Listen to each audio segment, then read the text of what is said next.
How are you? I'm doing well. How are you? Good, thank you. Lots going on in the world today. Yeah. Who Yep, listens to absolutely. the news? Well, first and foremost, let's talk about like great shows for a second. Okay. I just now, I'm 5 seasons late, but I just got into Yellowstone. Not, no, not you. Unbelievable Tell show. me about it. Unbelievable stuff. I'm about halfway through the first season. It's remarkable. Okay. Let's check. Yeah. You got any that you want to share? I don't. I'm trying to catch up on sleep and that's not going well. Ah, very good. What are we talking about today? What's going on in the world? How about cryptocurrency? Oh yeah. Big. That's good. Let's talk about Have you heard of that? who hasn't? Even Yeah, I right. have heard of it. Well, I haven't heard of Yellowstone, but I've heard of crypto. Oh my gosh, Yellowstone, Kevin Costner. Oh, he's unbelievable. Anyway, we'll do it. We'll do a Yellowstone review at some point one of these days. Crypto, it's amazing. Not only the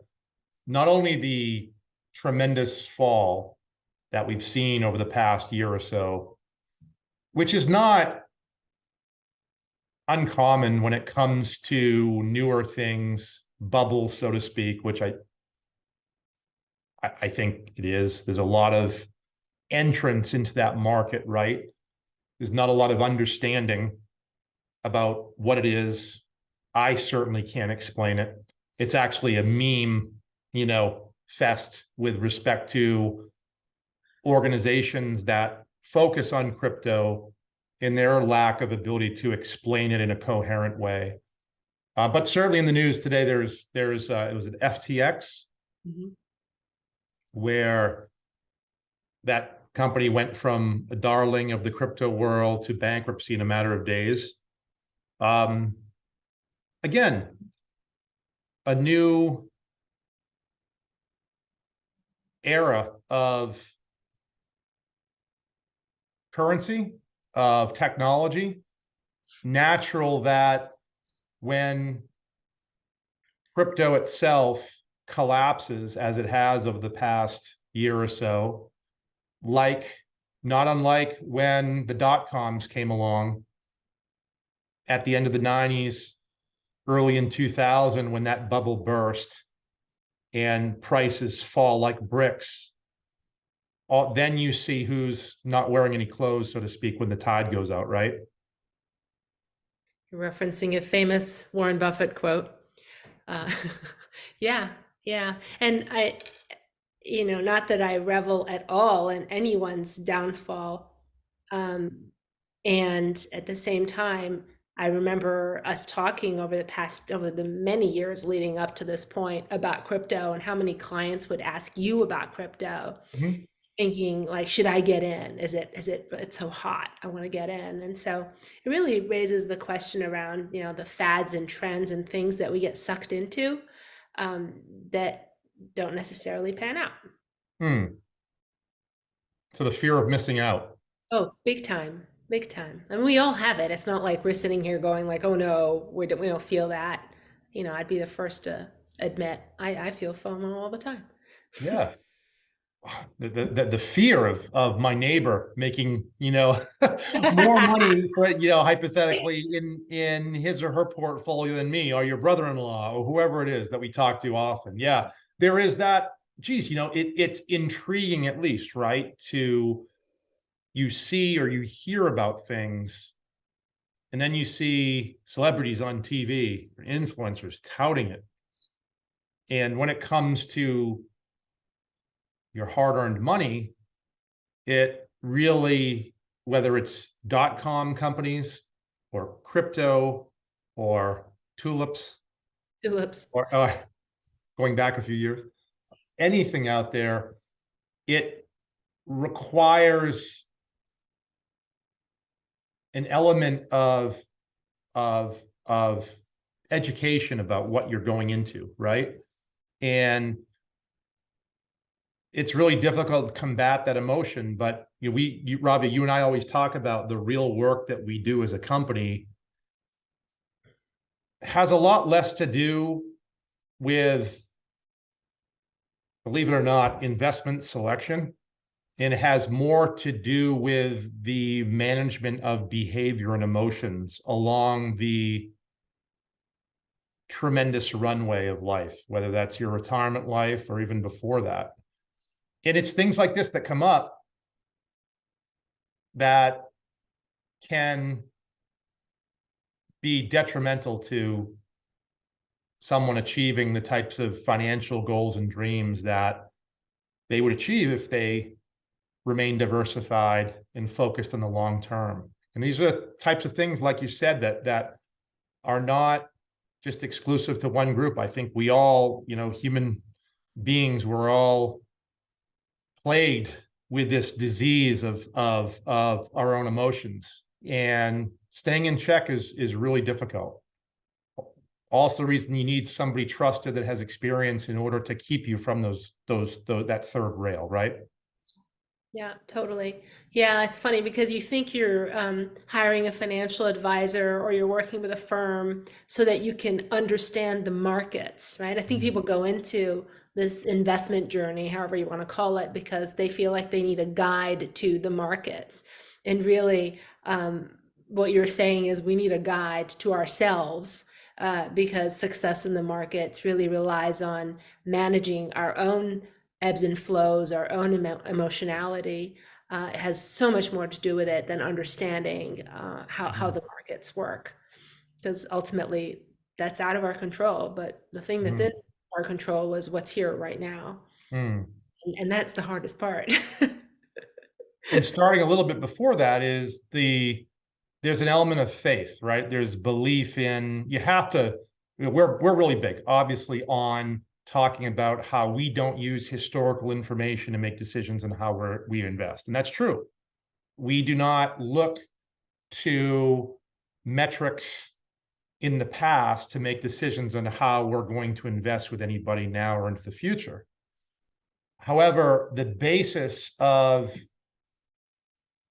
how we invest in terms of the asset class, we absolutely look at history in order to do that, right? And that is in specifically in particular to the asset class of equities, and why we need to have some sort of empirical evidence, the past production of some of the best companies in the world, and to understand at minimum what investing in that particular asset class has done over time for investors versus other asset classes over those same time periods.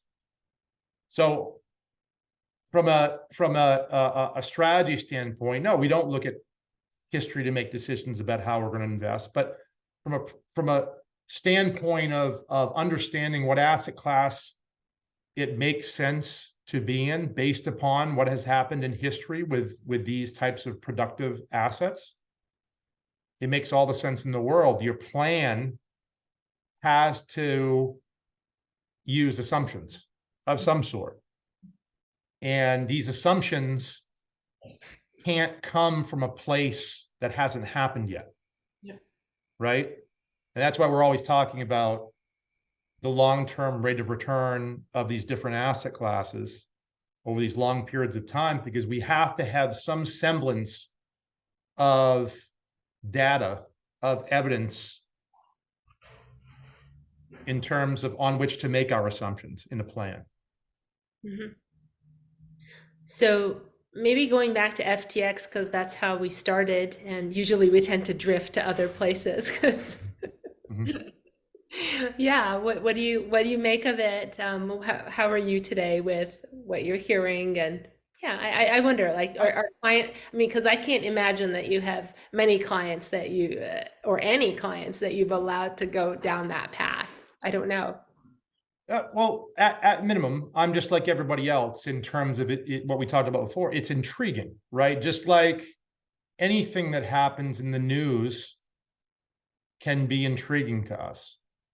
In terms of FTX, the little I know about it, and the little I know about cryptocurrency in general, I have no idea what the future looks like for digital assets, cryptocurrency like that. It is intriguing, though, in the sense that less about the actual bankruptcy that's happening and more about everything else that's surrounding that shines a light on. And again, this is not exclusive to crypto, but it shines a light on what happens when we as human beings build this bubble, right? And this fear that fueled by this emotion of fear of missing out.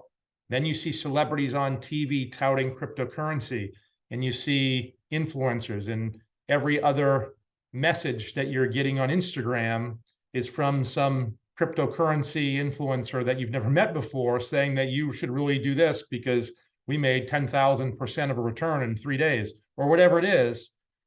That, to me, that's just the intriguing part of bubbles themselves, is that all of the hype, all that goes into it. And then when the tide comes out, as you rightly pointed out, Buffett's quote, what we find out about, the details of everything that's going on. So it's intriguing to me in terms of to hear more about more things that I'm interested in is like, how is a business managed? Well, it's coming out in the paper now that that's just a total chaos of an organization. Yet you wouldn't have known that, at least reading the paper, and if you're following the cryptocurrency world, you wouldn't have known that a couple weeks ago. And the same, we can go back to things like Enron, for example, a little bit after the collapse, a little bit after the dot-com collapse, but same thing. One of the largest and touted as this world-changing company, and then in a matter of a short amount of time goes bankrupt. And then the documentaries come out, right? And then the stories come out in the documentaries. And that's intriguing to me, to find out all the details of ultimately what we all as human beings are capable of. And really, more importantly, what our emotions drive us, some of us, towards, and especially when it comes to money. But again, not floating off the topic, what do I know about FTX? Very little, other than what I'm reading over the past few weeks or so. Like anything else, we have folks that we talk to, clients and otherwise, that do from time to time, whether it's cryptocurrency or whether it's meme stocks, the Reddit, GameStop, or right, GameStop and those, and not too long ago, also, we've since forgotten about them, but the cannabis stocks. Yep. And things come up, and because the way we work, or we demonstrate to folks the importance of, yes, what we ultimately invest in is important, but it pales in importance to all of us understanding what the goals and objectives are long-term for you and putting together the blueprint to achieve those. The very last step in the process is the funding medium, so to speak, for that plan. And that's what a portfolio investments are. And that's important. It's really important to understand that aspect, but also immaterial if the other two things aren't understood first. And so then hypothetically, we meet with somebody, they're approaching retirement or in retirement. They have to, what it works out to be is they've got a pool of money that they've accumulated over the course of their working lives. We talk to them about many things. One in particular is, hey, how much money in year one of retirement is it going to necessitate to cover your lifestyle? And coming to an understanding together of what that number is, and then what the required rate of return is over your retirement years in order to not only maintain that number, but actually be able to take out greater withdrawals in each subsequent year of retirement, so that you can, at minimum, keep pace with, preferably outpace, the rate of inflation that's eroding away your money at every second. And then understanding what that required rate of return is what we do. And then it comes to, after a number of other details, is, okay, well, what is the best mix of investments to, and again, not using history to make a decision, but certainly using history as a guide to make assumptions about what productive assets over long periods of time, over many economic cycles, have ultimately produced, making a thoughtful, realistic, or reasonable recommendation in terms of how to fund this most important aspect of your life, which is the financial plan that's going to help you achieve all of your most cherished goals and dreams. And then, so you have that required rate of return, then it's like, well, are you going to take a chance with crypto? Are you going to follow a fad like the dot-coms? Are you going to chase, I guess is the best, or are you going to be disciplined with a diversified portfolio of some of the greatest companies in the world that, of course, through our research, as time goes along, we expect them to get better over time? Where does FTX or anything other than that fit into the equation, other than occasional entertainment value? Yeah. Not really at all. Yeah, certainly. Entertainment value would be the best case scenario. A daydream or a distraction, okay, but once you take action on it, not so much. You caught me at the word chase, because when you said chasing a return, how many other people? It's such a contrast to other ways of coming up with what the rate of return should be, where I'm just thinking, some people work with the advisors where they're given I know you dread it, the what's it called? Oh my gosh, the risk profile. Yeah, the risk tolerance questionnaire. Risk tolerance, exactly. Sure. Risk tolerance questionnaire, right? As if that were a way to get to your end goal. And then there's the other method, also not a methodology, but another way of going, like, well, my neighbor or my brother-in-law or my CEO or my so-and-so, he's making or she's making X%. I need to beat that. And then there's what I'm paraphrasing, what I hear you say, your method, which is allow the goals themselves to dictate what it would need to get there. And then check in with myself and say, do I have the discipline, the emotional fortitude, the long-term vision view to follow this through and get there? And the only measure of success is not what my neighbor did or my colleague did, but whether or not I actually reached my goal, which is completely like a massive paradigm shift from what everybody else is saying in the business. Yeah, you bring up a good point there, because that's, I mean, the industry, you can't, I've come to realize this. I got to touch on the risk tolerance questionnaires, because you hit a nerve there, as you usually activated do whenever that comes up. But that's what we all hear from the industry. So how can an individual investor not feel like they have to be comparing themselves to something all the time, when every other commercial in when you're watching sports on TV, for example, is something financial related, and you're hearing about things like this in the news, or but you're absolutely right. What it comes down to has nothing to do with comparison. It has everything to do with what your own personal rate of return needs to be, that required rate of return, and that, and only that. And I'd say, because I have to comment on it, because you brought it up, risk tolerance questionnaires are the poster child, whatever, is the poster child for how emotions wreck financial goals. Because how does anyone, including myself, realistically and reasonably fill out some questionnaire that's not personalized for me, by the way, about how I feel when the markets, let's say, fell this year. How do I feel when the S&P falls?